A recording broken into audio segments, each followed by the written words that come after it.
Welcome to In the Moment with Kortia, where we inform, inspire, and motivate you to be a positive agent of change. Good morning on this terrific Tuesday.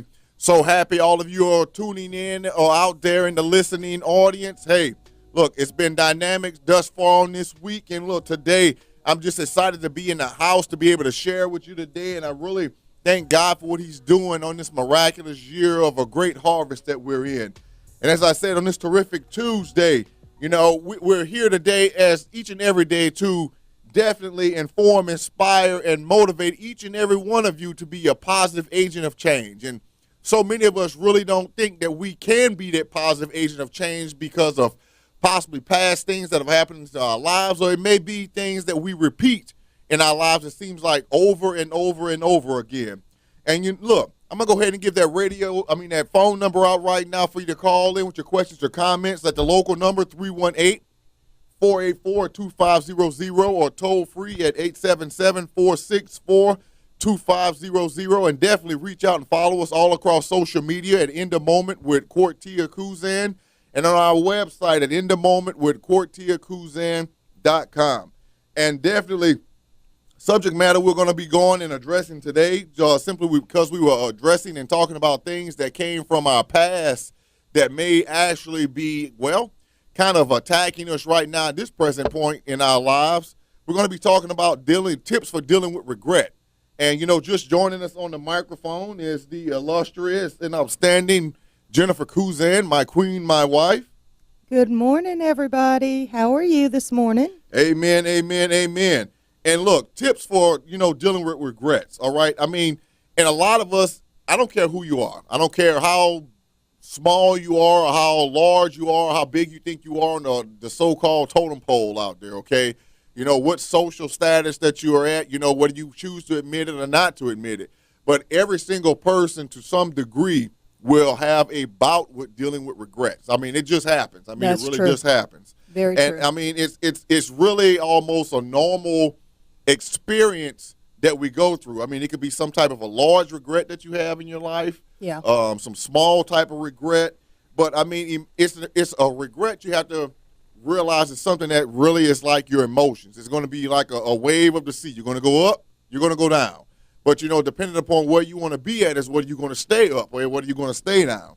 And a lot of people really don't know how to deal with things that have transpired in their past, and they hold on to those things as basically the anchors that won't allow them to go forward in their future. Right. And, myself, okay, like so many of us, how many of you out there right now, under the sound of my voice, something has happened in your life, and it just seems like this bad boy is like a washing machine. Wash, rinse, repeat. Wash, rinse, repeat. Wash, rinse, repeat. It's a cycle. A cycle. And you continually, you keep saying to yourself, I'll never do that again. Or you think I'll never do that again. I did it last night.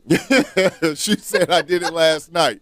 Look, and it's something for her to say that, and we're joking about it, but I actually have. Oh, no, it's true. Yeah.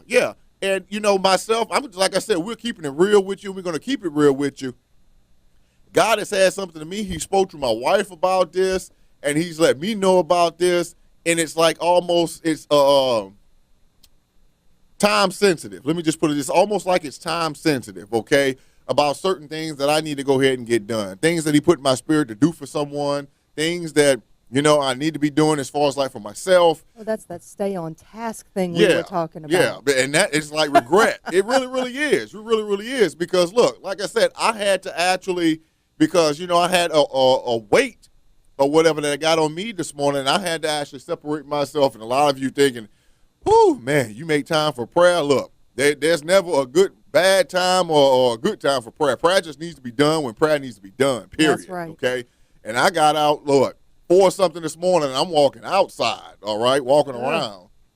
And I'm out there praying and talking to God, okay? Oh, yeah. So, I'm not going to start my day feeling like, somebody's trying to drag me down, But, look, it has to be that way. But it's about what regrets that you may have. And a lot of us have regrets, just like we said, about saying, I'll never do that again.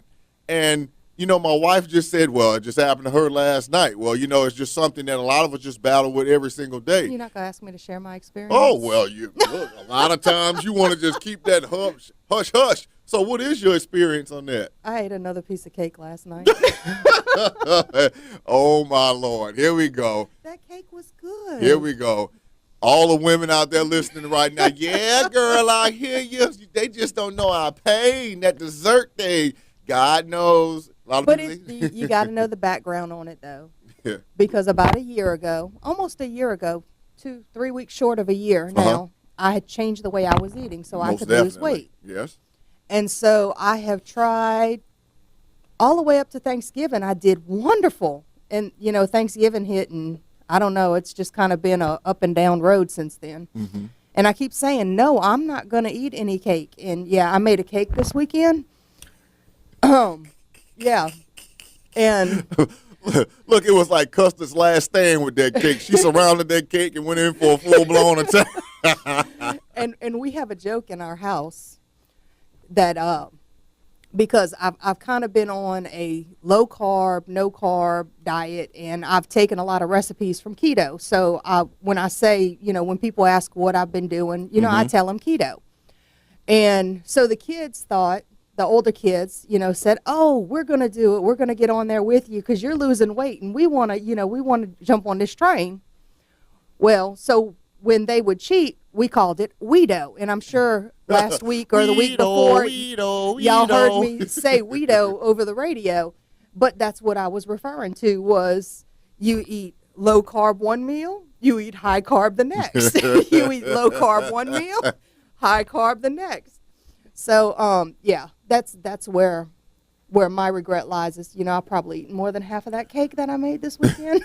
And, it's funny that she actually brings up the whole thing about eating the sweets and everything like that. And, I mean, if you actually were able to see my wife and everything right now and, how she was a year ago from this point in time, I mean, she's done had some dramatic results. I mean, really dropped a lot of weight there. And, I mean, just getting, more fine each and every day. And I'm just going out on that because, I'm like one of them guys you see in a commercial that when they look at their wives, they get this little glimmer on their teeth, like a star. Yeah, I'm going to go ahead with it. But anyway. Enough.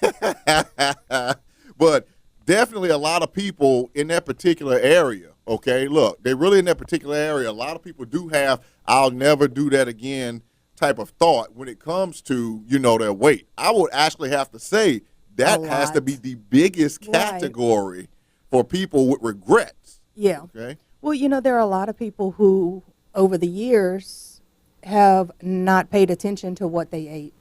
I thank God for the fact that I have become more conscious, health conscious, not necessarily in a drill sergeant type of way as far as, what I was doing, but I've become more knowledgeable. Like a lot of the things that Carlette's been talking about being aware of cancer, being aware of diabetes and high blood pressure, and I've kind of laughed off over the years that I was borderline hypertension. Right. And I still kind of laugh at it because I haven't moved from there. But but it's not a laughing matter. It's something you really need to take serious. Right. And it's not something you wait until you're in your 40s and 50s when it attacks you to be to react to. You need to be proactive. Exactly. And I know we're getting close to our first break on this, but I tell you what, this is definitely some subject matter that we're going to be getting back into because it's bringing a lot of things to my mind right now as far as like in the realm. And it kind of seems like this is where God's going to be having us go for a good portion of the show because I just got a lot of stuff downloaded in my spirit because right now I'm literally seeing people that seem to possibly be on the brink of whether they don't make that change right now, okay, seriously make that change right now in their lives to where it's going to have some seriously adverse effects in their lives. And I'm not talking about you just possibly having a few aches and pains. I'm talking about organ type, effects. Well, and I can relate to the aches and pains because really when I was only eating the low carb, when I was eating the low carb, I didn't have a lot of aches and pains. And now that I've kind of, started eating some of the carbs, adding some of the sugar back to my diet, I can feel that. Yes. And in case you didn't know what she's trying to reference is a lot of people really don't know is that your body wasn't actually meant to process all of these sugars that have been like, processed sugars, these sweeteners and everything else. And a lot of you right now that may be suffering from arthritis, if you got rid of all of those things out of your, dietary habits, you wouldn't have all of these aches and pains and arthritis and whatnot out there. But that's a whole nother show just on that subject matter in itself. So look, definitely we're talking about tips for dealing with regret. And we've been talking about that whole mindset of I'll never do that again. And when we come back from break, we're going to make sure that we get right back in your moment. Stay tuned. Welcome back to In the Moment with Kortia Kuzan on this terrific Tuesday. And look, like I said, I'm just going to flow with how the Holy Spirit is just taking me like usual. We're talking about tips dealing with regret, all right? And, we got on the subject matter and how my wife was sharing her experiences as far as like, with the weight and, some of the sugars and how she has felt some of the effects of, some aches and pains in her body. And, definitely that once I'm going to say kind of touched in like an agreement with her as far as like watching some of the things that we eat. Now, of course, do I still have like a wider spectrum of things that I actually indulge in and she does? Yes. But then, of course, I've been aware and realized that when I cut out a lot of the sugars and whatnot in my life as well, and how it's actually helped my body. And you might say, well, why is that significant? Because, like so many of us guys that may have actually played like some really hard-hitting sports, like football, later in life, you may not realize it then, but you start to feel the different pains and everything in your body from things that you may not have known that have happened in your body. And, from that, if you have different like shoulder pains, knee pains, hip pains, ankle, whatever it may be, that, just changing the way you actually, eat and the things you put in your body can actually either make it worse or actually make it better. But the whole thing as far as like in the area of regret is that a lot of us, like I said, it seems like that's the biggest area that people really have regrets when it comes to keeping themselves healthy.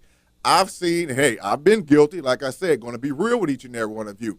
The heaviest I've ever been in my life, okay, is 270 pounds, all right? I'm 6'3", all right? I was 270 pounds, but trust me when I tell you, it wasn't a healthy 270. I won't admit what my heaviest was. She said she won't admit what her heaviest was, and a lot of women will take that to the grave with them. But the thing is that when I was at that degree and at that weight, I was like so many guys that you see, oh, yeah, I'm still wearing a 36 waist and everything. But what ends up happening? You've got this belly, okay, and you've got this belt that's all the way down well past the bottom of where your belly is located at to where you cannot even see the belt. But then you're trying to hold on to this superficial weight, this superficial waistline that you thought that's always been there. I mean, you're barely moving. You try to go upstairs. You're huffing and you're puffing, You're trying to make people think that you're this big thoroughbred. You get in the mirror or something in the morning and you try to go ahead and flex, and then what happens? If you've got a bigger mirror, you try to get your stomach out of the view of the mirror. Hey, I'm talking about myself and how I used to be. But, just because of how God allowed me to see that literally what was happening, I was killing myself, okay? Killing myself on a daily basis. And, it wasn't something that was immediate that actually started. It was a gradual thing. I mean, it started with the cancellation of soft drinks in my life. And I saw when I did that, I dropped like 11 pounds, all right? Then it stopped, with the going out continuously. And I know this is going to be big for a lot of you people that are really active out there. And what I mean by active, got that like fast-paced lifestyle. Stop going to fast food places every single day, all right? And that was really difficult because, I worked in the restaurant business for over 2 decades. And then, the big thing, okay, exercise, all right? And a lot of times exercise for people, it doesn't deal with simply, you going to the gym. I mean, it could be just walking around the block of where you're located at. If you're not in the neighborhood, hey, designate some time to like walk around your yard for a while. Well, I just can't walk around my yard by myself all the time. Well, hey, get your spouse out there. Everyone can use a little activity. They could be in the best shape of their life. But look, if someone's truly caring about where you are at this point in time in your life, they're going to want to see you get that much more healthy. And, even though you may have this regret, don't allow this regret to, like, beat you upside the head, okay? a lot of people do that. They have different regrets about different things in their life, whether it's like financially, okay, whether it's in their body, whether it's because of like past relationships. I mean, whether it's about something they may have said to their kids, or it may be a kid that may have said something to a parent, whatever it is, okay? Don't get frozen, or don't get frozen time in that particular regret. And you know, this is something I'm going to bring out to you. I'm going to give you this grand revelation because of God had to really give it to me, because wow, it was just like I really got started, was hung up on regrets. I mean, I didn't get this release probably until maybe, I don't know, 2 years ago, to where God actually had to reveal to me. He's like, look, Court, let me just break it down to you, okay? And God and I have some really interesting conversations, okay? And it was basically like this. I'm like, God, it's like every single time I try to do better in this area, it's like, you know, it's going good, and then I repeat this. And this is all also biblical when Paul was talking about, you know, the things that he tried not to do, he do, and the things that he should do, he doesn't do, you know, that type in that scripture. But it's basically like this. God said, every time you do something, okay, and you repeat doing something, he's like, well, what do you say? I'm like, I don't know. I don't want to do it. He was just like, every time you repeat something, he's like, you say you're sorry, right? I'm like, well, yeah. And then every time you don't repeat something, you say, what do you say? He says, you ask for forgiveness, right? So I'm like, yeah. He was like, because when you say you're sorry about something, you're trying to satisfy yourself on an emotional level for that moment. So what ends up happening? Like so many people in an emotional state, your emotions, when something happens, you can either repeat that, or it can be just like I used before, a rise and lowering of a wave in the sea. But when you ask God to, when you ask wholeheartedly to say, Lord, forgive me of this certain thing, it's taken away. It's taken away. And he said, I'm like, wow, how can, and hey, I said, can you show me that in your word? He was like, in my word. He said, open my word. Show me anywhere in my word to where when somebody wanted me to move in their life, they actually said, I'm sorry. But they always said, Lord, forgive me. And I was just like, whoa, mind blown. And that's true. A lot of times we repeat things in our life because we're always saying, I'm sorry, I'm sorry, I'm sorry, I'm sorry, I'm sorry. And it's an endless cycle. But when we really are ready for that change and we ask God, hey, Lord, forgive me, show me how not to do this. Yes. You do not repeat those things again. That's and he right. brought things back in my life that I asked him to forgive me for, and not one of those things have been repeated. I mean, he gave me that. I actually had to sit down and I had tears coming out my eyes. That is amazing. That I like how you said, I know I started laughing, but it was just how you were like mind blown. Yeah. Mind blown. And see, that's just like I said, and I used before. And see, a lot of times, like right now, my wife will actually say, she knows that how it works out with me. God likes to talk to me like when I'm doing some awkward stuff, especially when it's like physical labor. And now she expects, like when I go outside and cut grass, and for some of you guys out there, I don't have a riding lawnmower, I have a push mower, okay? It gives me a little bit more time. Baby, the dishes need to be washed. Yeah, she and the kids have gotten on this thing. Daddy really, talks to God a lot of times. My husband talks a lot of times to God when he's doing things. And the kid's like, hey, Daddy, don't you need to talk to God? The dishes need to be done. But yeah, but anyway, being out there cutting the grass, and she knows now that when I'm out there cutting the grass, she know I'm talking to God. And now she's gotten it to the point, now I walk in the door, what did God say? She usually just, what did God say? Really? I walk in the door, what did God say? Because she knows exactly just what's going on out there. But that's just it. I mean, right now, right where you are in your moment, that bit of information, that revelation that was just given to you, okay, of how to end this cycle of dealing with regret. That's the biggest tip you will ever receive when it comes to dealing with regret. Stop saying, I'm sorry, I'm sorry, I'm sorry.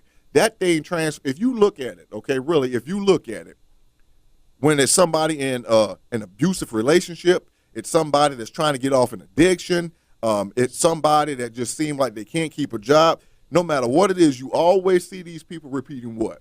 I'm sorry. That's right. And each time they're saying that I'm sorry, it happens again. And it just seems like when it happens again, it seems like it's compounded more so than it was before. Mm-hmm. So, but when we ask God for that release, as you say, and we say, Lord, forgive me, and we truly let go of that thing, oh my Lord, talk about a life change that just happens with each one of us.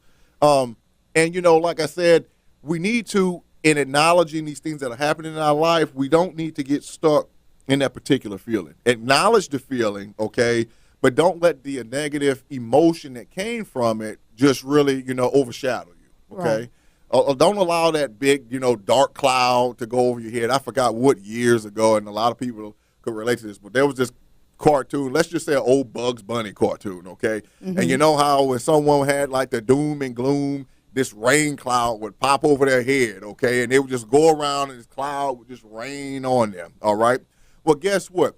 When you let go of that regret, let go of that regret, just how, you know, it talks about in Malachi, about those windows of heaven opening, can you just imagine that when you finally let go of the regrets that you have in your life, that you can finally look up at that cloud and you'll just see those windows of heaven opening and God just looking down at you, smiling at you. That's my boy. That's my girl right there. Look, I knew you was going to make it. I knew you was going to finally let this thing go. I mean, what kind of release do you think that would actually provide for some people? A lot. I mean, really? Huge. I mean, life-changing. I guarantee you it would solve this whole opiate addiction and this crisis that's out there. Would. Because, and that's a whole nother topic. But look, that's why so many people today are self-medicating themselves in that way, because of all of these things on the inside that they're trying to deal with. This, you know, these regrets, these things they don't want to deal with reality. I mean, it's just so many things that are out there. And, you know, wow. I mean, wow. There's just so much that's right there. And like I said, I just don't want to get in all of that. But look, it's just really, really huge. But don't allow those feelings, you know, those regrets. So I feel regret, rather just thinking about, just saying, you know, I feel bad about this situation. But, you know, like I said before, even when you cannot just verbalize what it is that you're feeling bad at, look, you can just say, Lord, look, I'm feeling bad. I don't know why. And all you can say is Jesus, Jesus, Jesus. But look, talking about tips for dealing with regret. And when we come back from break, we're going to get right back. So stay in your moment. Welcome back to In the Moment with Kortia Kuzan on this terrific Tuesday. And we're talking about tips for dealing with regret. And definitely we're hitting on some great subject matter. And, you know, it seems like now that little tidbit that God just dropped back or brought back to my remembrance of how to get over this, you know, this emotional up and down when it comes to regrets. I'm definitely saying, Jennifer, that set some people free this morning. I believe so. I mean, that really set some people free. Because, like I said, it's so many of us that we go through like this total, you know, toss to and fro like a, you know, ship in the sea with these emotional things that we have. Right.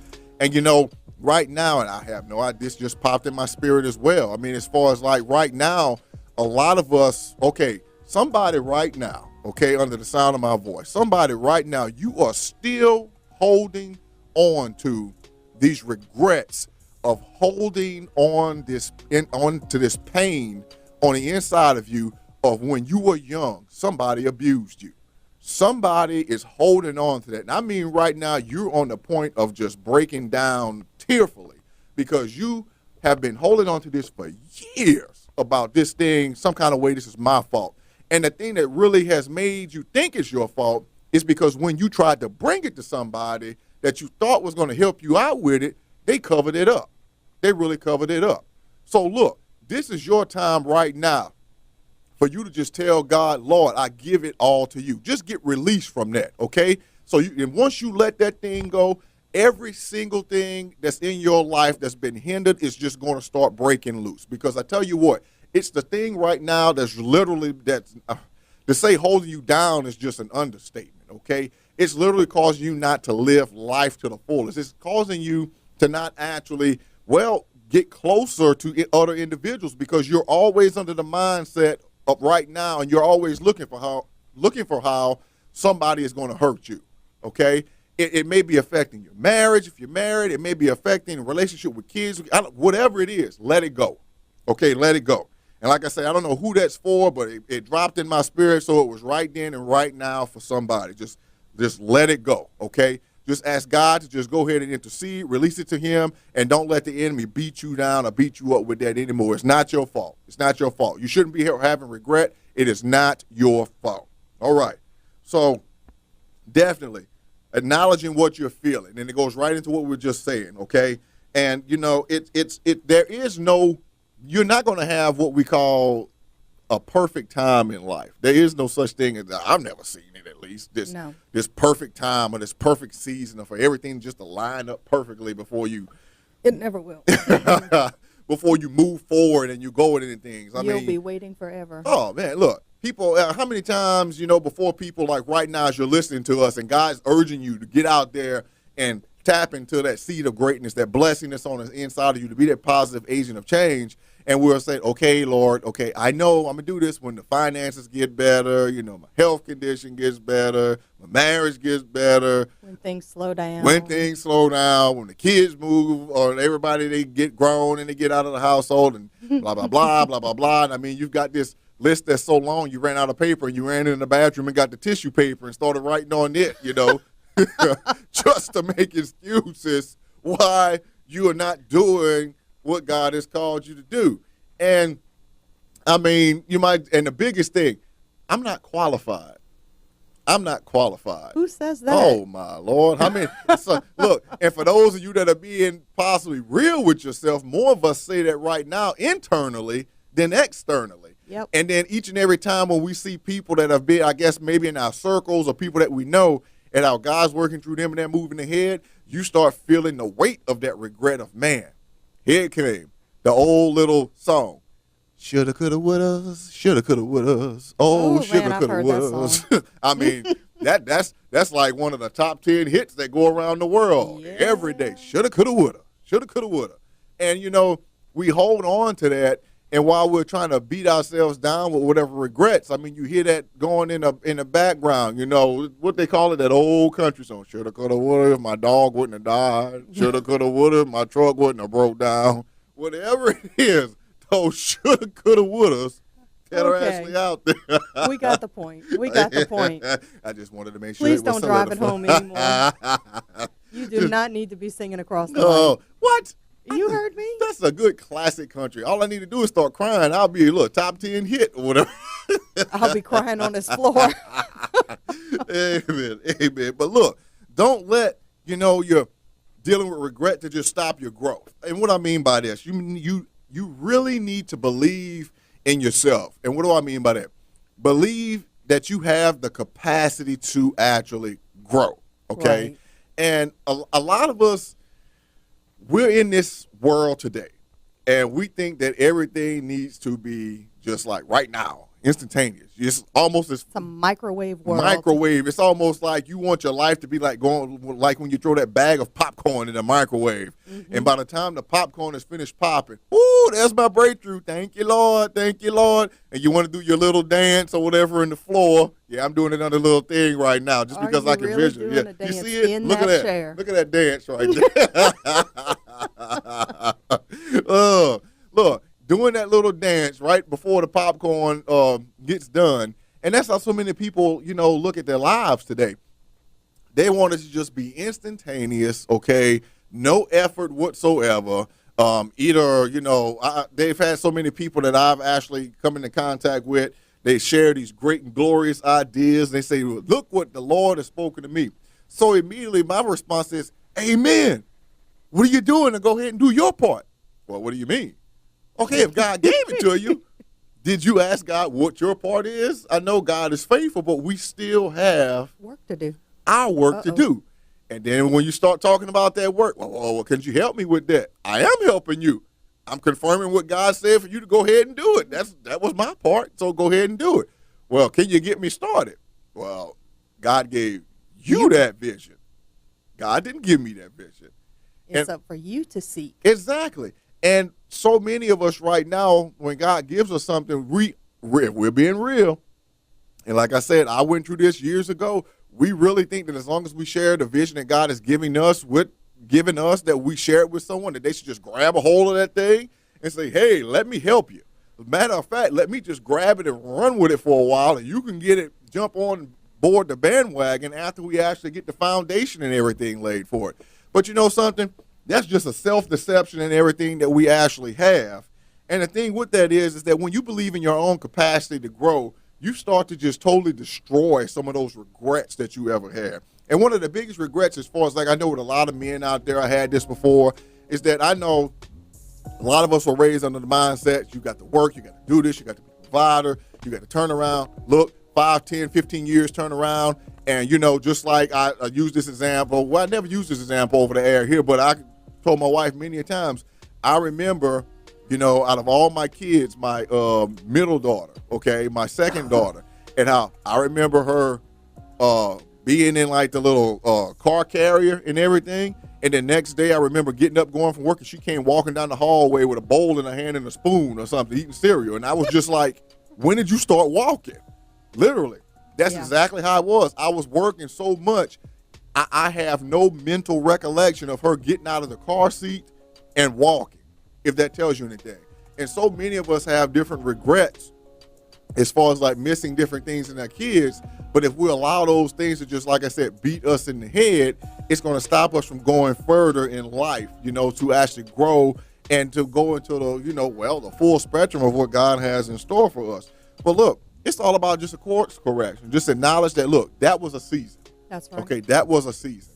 And, you know, through each and every season that we go through, see, this is, I'm going to hit someone right there in that moment. Through each and every season that you're going through, the reason that you're going through each and every season is for your growth, okay? It's just not for you to just go ahead and say, oh, man, look how I've fallen short. Use each and every experience to grow you to where you can go further. I say it all the time. I tell my kids, even if it seems like it's a bad moment that's going on in your life, there is something that you can glean from that that's actually going to help you to go higher and higher in Christ. Every single moment is a training. You just have to look for it. You have to look for it. You have to be intentional for it. But I mean, when you have different regrets about, I should have did this or I should have could that, those shoulda, coulda, wouldas, then what's going to happen? You're going to start dwelling on that thing, and Satan's going to give you something else, and before long, you're like 20 years back in your past somewhere, dwelling on things that have, you know, nothing to do with what's going on right now. Look, we're talking about giving you tips for dealing with your regret. And look, then when we come back, we're going to get right back into it on this terrific Tuesday. Stay in your moment.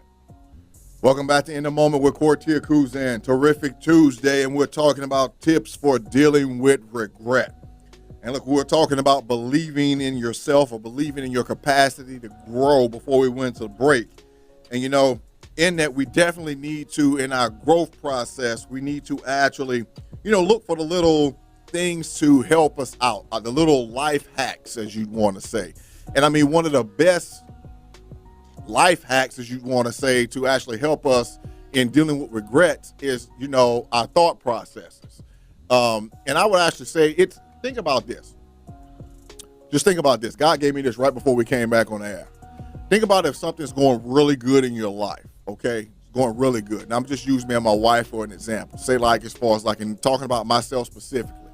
You know, we have a great marriage is continually growing, but explain to me why, even though my marriage is so good, that the enemy, not sometimes, but all the time, tries to come and put some type of mental little image or thought in my mind about, you know, how the marriage is supposed to be bad.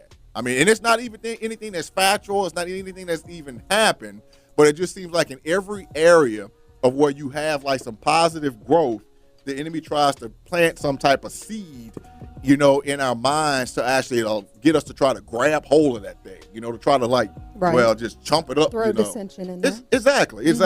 You know, try to get you off track to look at those things. And, you know, and if you're anything like me, I'm just going to be real. I start laughing about it. I'm like, you big, like, you remember that old Fred Sanford, how he told Lamont, you big dummy.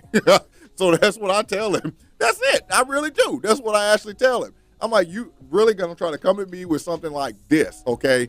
But it's the same thing at these little things of your thought process. And a lot of us, we deal with regrets because we so focused on the things that we may not have accomplished in life or may not be doing up to the standard that we think they should be done right now, but we don't look at the things that we are doing right now, the positive things, the things that actually have caused us to grow more. Well, let's take it back to yesterday. Yesterday we were talking about how to get over a negative mindset. Right. Okay.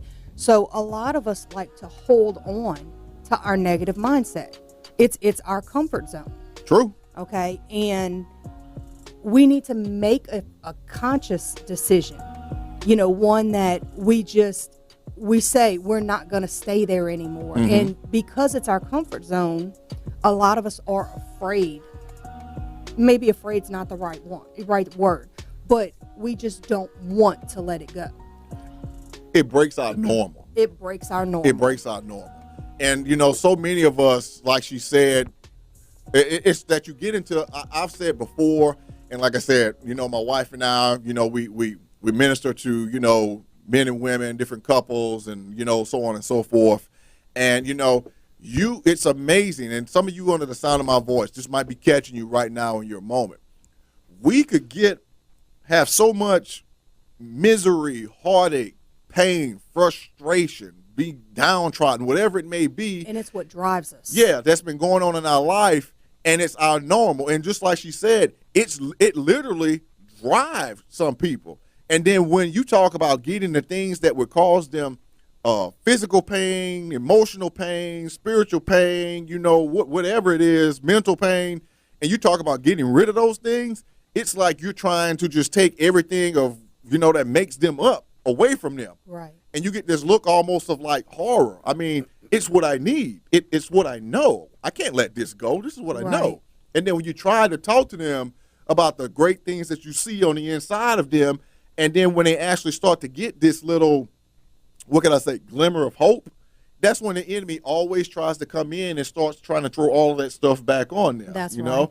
But that's where that conscious decision comes in, where you have to say, I'm not going to keep this mindset, that I'm going to look towards a positive mindset. I want to change. In what you were saying, I think in the last segment about, no, you just said that, about the life hacks. Mm-hmm.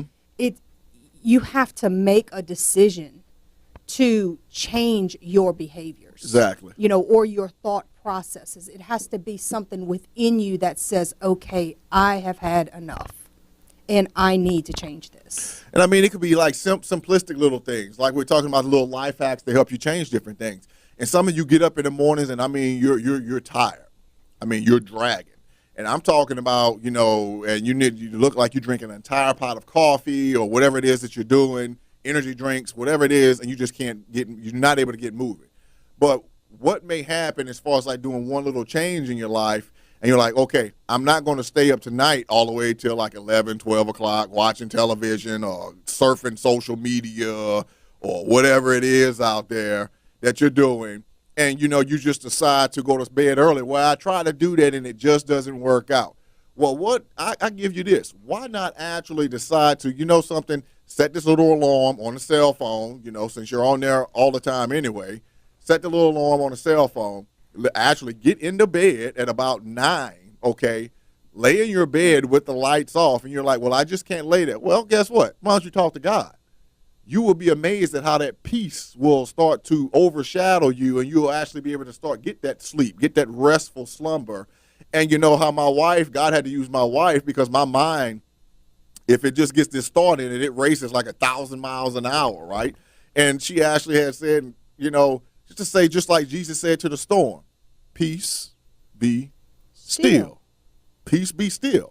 It's not anything complicated. I say it all the time. With God, it's never complicated. It's just about us just doing what we need to do. That's right. But, I mean, it's some small little tweaks like that will actually help you in dealing with regret. And some people deal with that because, look, you know as well as I do, if you don't get enough sleep, then what? You get irritable. It deals with you not being able your body to work. Whether you realize it or not, and then look, I got my oldest daughter on the camera. She's just like shaking her head. Oh, yeah, enough sleep.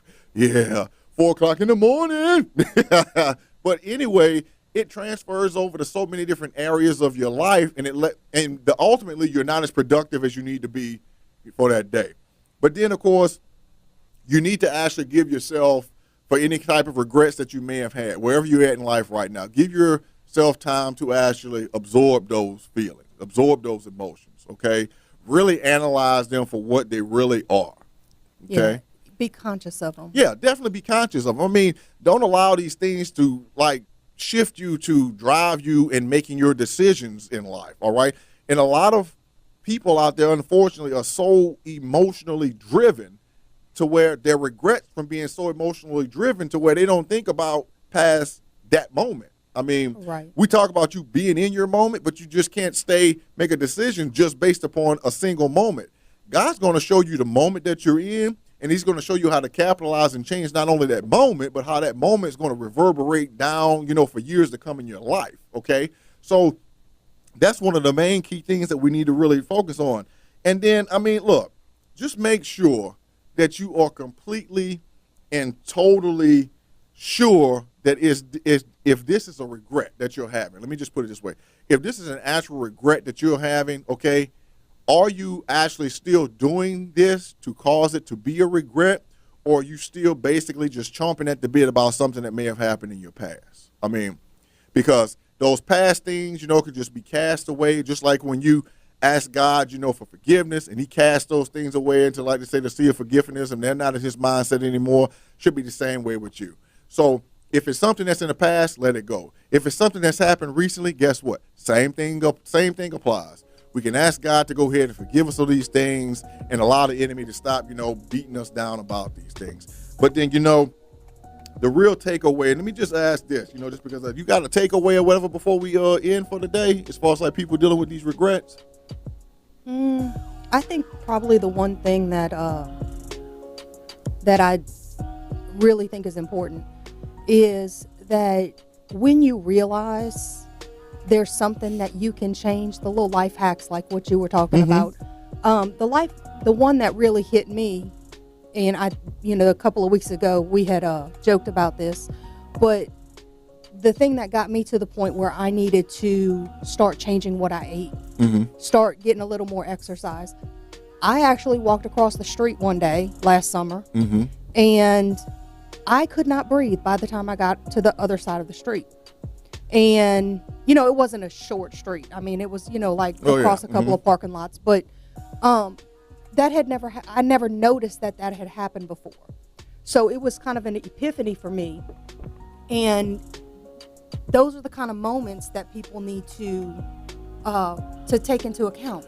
And those are moments that are life defining. And it got my wife on the right path, and now God is really working through her in that capacity. But look, take this time today, take this message that came today, and know that God's right with you in your moment. And when we come back tomorrow on Halfway There Wednesday, definitely we're going to know you've been in your moment. But take care, and God bless you.